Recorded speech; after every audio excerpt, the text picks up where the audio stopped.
Good morning po sa inyo mga sir, mga ma'am. Si Sir Ron po ito. Ito po may estudyante po ngayon. Si Sir. Sir, pangalan Sir? Christian Balagoy, sir. Taga saan si Sir Christian? Quezon City.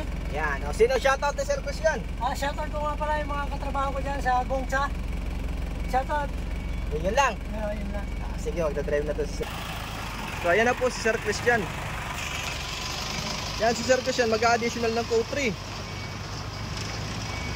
Truck yung imamaneho niya lang naman. So, yun, pwede na siyang mag PDC.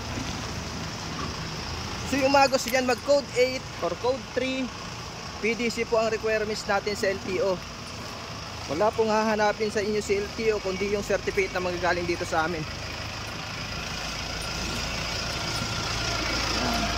So si Sir, sa code 3 po kasi ngayon dalawa na yung code, C at D.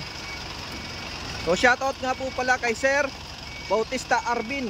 Maraming salamat sir sa patuloy niyong pagsuporta sa aking page. Yan.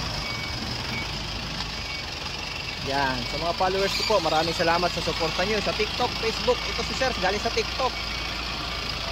Lagi niya daw pinapanood yung ano ko. Ito si Sir Christian. So yun, maraming salamat po sa tiwala niyo mga sir. Medyo maulan ngayon dito sa area namin.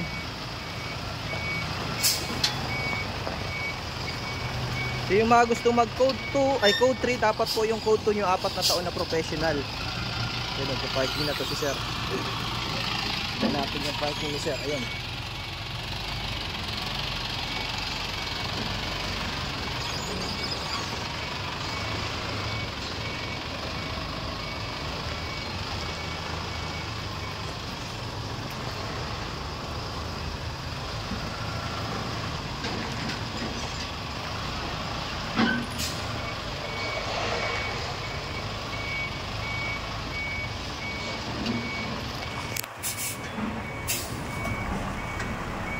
Yun, ayos. Kabila, okay naman. Ayan.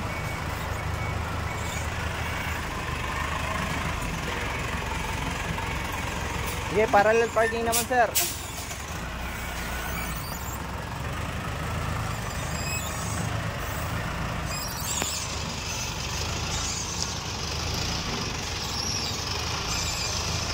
Dalawang kamay.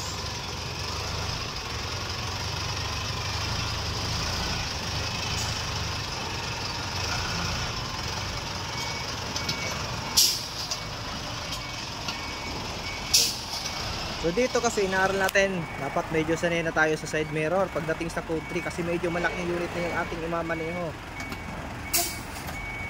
Kaya side mirror talaga po. Yun, ayos! Hop! Brake! Okay! Yan si sir. Thank you, sir. Yan po, yung mga gustong mag-additional code 3 at code 8 PM lang po. Maraming salamat po and God bless po sa inyong lahat.